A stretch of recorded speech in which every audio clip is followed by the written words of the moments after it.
Assalamualaikum warahmatullahi wabarakatuh. Para siswa sekalian, selamat bertemu kembali dalam pembelajaran kimia SMA bersama saya Ayudin SPD, guru SMA N1 Tanjung Siang, Kabupaten Subang. Pada kesempatan ini yang materi yang akan dibahas yakni makromolekul bagian kedua dengan subpokok bahasan karbohidrat.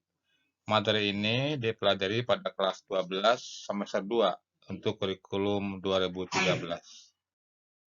Ya, para siswa sekalian, tentunya Anda sudah mengenal ya gambar-gambar ini ya.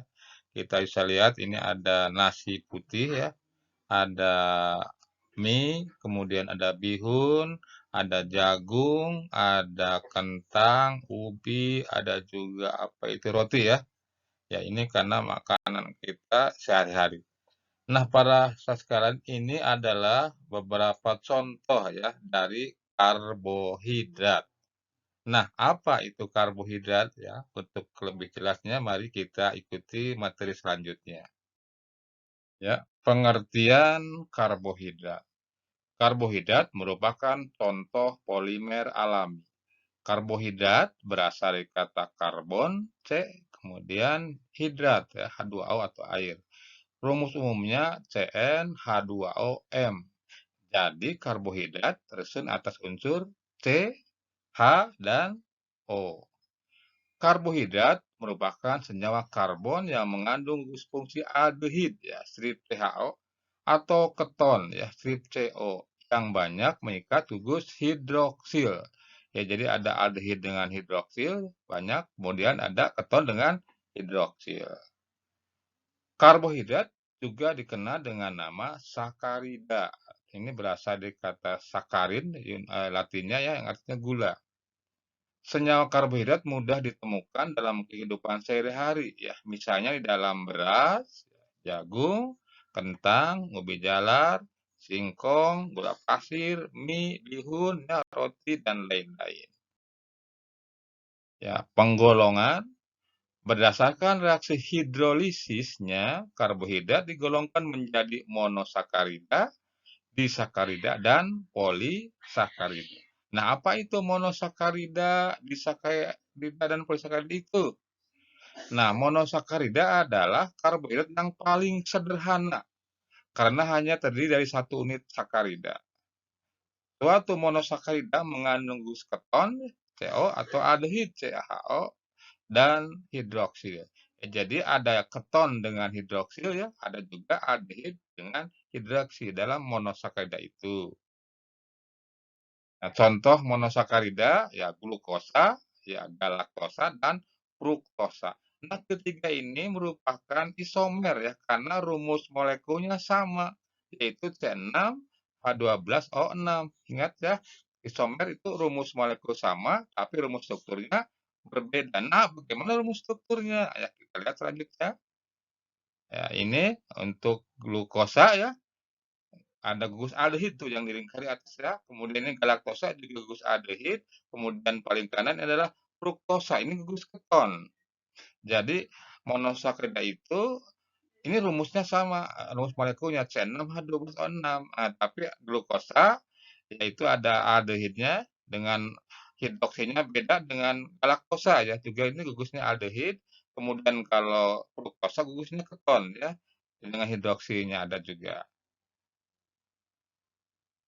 Nah, ini adalah ya ini ada gugus aldehid ya yang ditunjuk. Kemudian ini adalah gugus keton ya, gugus keton CO itu aldehid. Nah, glukosa dan galaktosa termasuk aldoheksosa. Nah, aldo berarti aldehid, heksosa berarti 6 C-nya. Jadi karbohidrat yang C-nya 6 dengan gugusnya aldehid yang disebut aldoheksosa. Kemudian fruktosa termasuk ketoheksosa, berarti mengandung gugus keton dan C-nya 6, heksosa ya.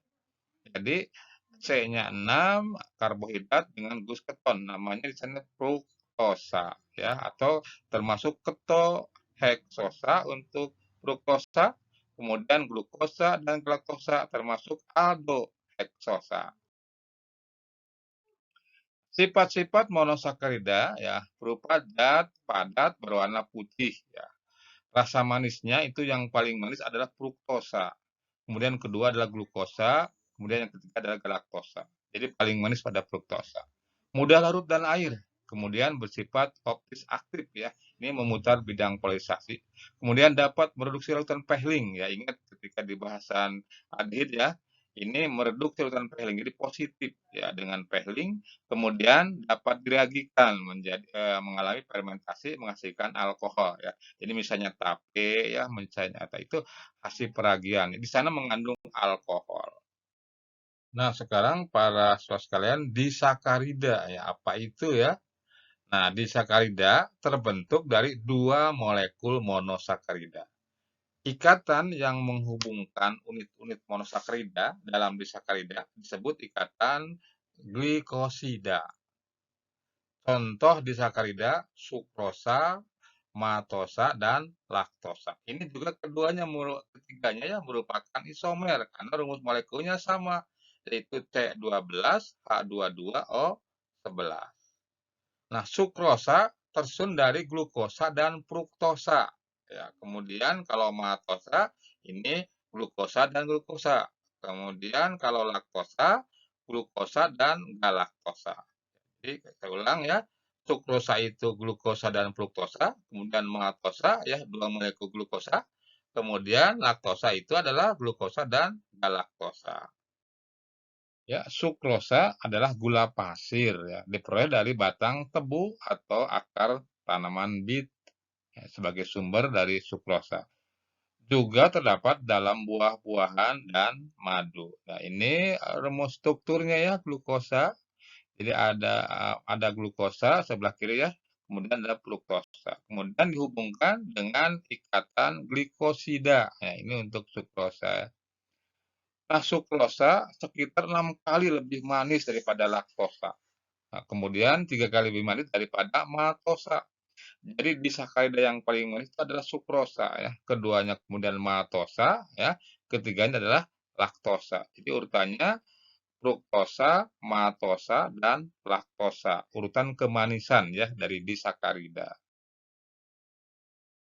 Nah, maltosa, ya ini rumus strukturnya maltosa ya. Jadi dua molekul glukosa ya dihubungkan dengan ikatan glikosida.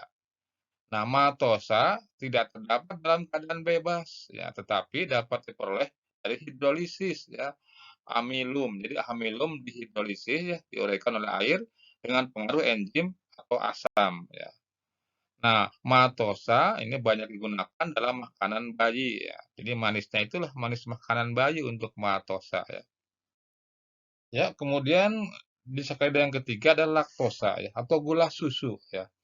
Terdiri dari satu molekul glukosa dan satu molekul galaktosa. Jadi tiap satu molekul laktosa itu mengandung satu molekul glukosa dan satu molekul laktosa. Nah, ini adalah rumus strukturnya. Jadi ada glukosa dan galaktosa, kemudian dihubungkan dengan ikatan glikosida. Nah, laktosa terdapat dalam air susu binatang ya, binatang menyusui atau binatang mamalia. Nah, sifat-sifat disakarida rasanya manis ya, yang paling manis ada sukrosa, kemudian maltosa, selanjutnya laktosa. Mudah larut dalam air, kemudian dapat mereduksi Pehling ya, kecuali sukrosa. Ingat, di monosakarida itu semuanya positif dengan Pehling ya. Glukosa positif karena mengandung aldehid. Demikian juga untuk galaktosa. Nah, fruktosa itu positifnya karena OH-nya banyak. Karena fruktosa itu tidak mengandung aldehid. Nah, ketika jadi disakarida ya, ini untuk disakarida untuk maltosa itu masih ada aldehidnya sehingga dia positif dengan Pehling. Demikian juga laktosa itu masih ada aldehidnya. Nah, kalau sukrosa itu aldehidnya gugusnya udah tidak ada itu, maka ini negatif dengan Pehling ya. Jadi yang positif dengan Pehling hanya maltosa dan laktosa. Ya, sukrosa tidak positif atau negatif ya dengan Pehling karena gugus aldehidnya sudah hilang. Nah, bila dihidrolisis menghasilkan dua monosakarida. Ya, jadi kalau sukrosa ya, dengan air jadi glukosa dan fruktosa. Kemudian maltosa dengan air jadi glukosa dan glukosa. Kemudian laktosa dengan air jadi glukosa dan galaktosa. Ya, ini untuk sifat-sifat dari disakarida. Nah, para sekalian, sekarang polisakarida. Polisakarida terdiri banyak molekul monosakarida. Polisakarida merupakan hasil polimerisasi kondensasi D-glukosa, ya, yaitu dextro. Dextroglukosa berarti memutar bidang polimerisasi ke kanan. Ingat, polimerisasi kondensasi itu monomernya berarti lebih dari satu jenis. Ya, di sini berarti ada glukosa, ada galaktosa, ada fruktosa ya untuk monomernya. Kemudian polisakarida terpenting yaitu amilum ya, ini makanan pokok kita ya. Kemudian glikogen ini bahan makanan cadangan. Kemudian selulosa ya. Ini polisakarida yang terpenting. Ya, sifat-sifat polisakarida ya. Rasanya tawar. Jadi kalau kita makan nasi misalnya, itu rasanya tawar. Tapi kalau lama dikunyah, itu akan menjadi manis. Karena sudah terurai ya menjadi disakarida yang rasanya manis ya, atau juga mungkin monosakarida. Kemudian sukar larut dalam air. Jadi sukar membentuk larutan dengan air. Paling bisa jenis suspensi ya, hanya bercampur saja. Nah, bila dihidrolisis akan menghasilkan monosakarida ya berupa glukosa. Jadi misalnya kalau kita makan berbentuk polisakarida, nanti mulai dari mulut sampai usus halus itu dicerna ya, diuraikan menjadi ya akhir-akhirnya jadi glukosa ya. Jadi dalam tubuh kita, dalam usus halus, semua polisakarida itu jadi glukosa ya. Ya, ini sifat-sifat dari polisakarida ya. Rasanya tawar, sukar larut dalam air, kemudian dihidrolisis menghasilkan glukosa. Kemudian bagaimana untuk mengenal karbohidrat? Bagaimana reaksi mengenal karbohidrat?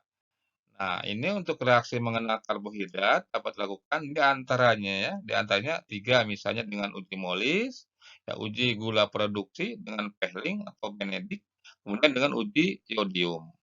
Sekarang uji Molis, apa itu uji Molis ya?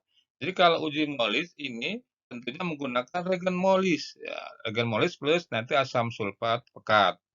Nah, uji Molis ini dapat dilakukan untuk semua karbohidrat ya, baik mono, di, atau polisakarida. Ini bisa positif dengan uji Molis. Nah, reaksi positif ini larutan akan membentuk dua lapisan. Dan pada bidang batas, kedua lapisan itu akan terbentuk warna merah ungu. Ya, jadi ini misalnya seperti gambar ya, ada glukosa, ini monosakarida ya, fruktosa juga mono, kemudian laktosa ini udah di ya, kemudian sukrosa juga udah di. Ini pada terbentuk dua lapisan, pembatasnya akan berbentuk warna merah dan ungu. Ini untuk Molis ya. Jadi Molis menggunakan regen Molis ya. Nah, sekarang uji Benedict ya. Tentunya menggunakan regen Benedict. Nah, uji Benedict ini dilakukan untuk mengidentifikasi gula reduksi ya yang mengandung glukosaldehyid atau keton. Jadi kalau mengandung glukosaldehyid atau keton dia positif dengan Benedict. Nah, reaksi positif akan menghasilkan endapan merah bata. Ya, kita lihat dalam gambar ya, laktosa ini ada endapan merah bata kan? Karena menggunakan ada gugus aldehid. Kemudian glukosa juga ada gugus aldehid merah bata ya. Nah, sukrosa itu gabungan dari glukosa dan fruktosa ini tidak ada lagi gugus aldehid dan ketonnya, maka dia negatif ya dengan Benedict. Kemudian fruktosa ini gugus keton ya, juga ini positif dengan Benedict ya. Kemudian uji Benedict ini juga dapat dilakukan untuk ya mendeteksi glukosa dalam urin ya. Jadi maaf kalau yang punya penyakit DM ya atau DM diabetes mellitus ya, kencing manis ya.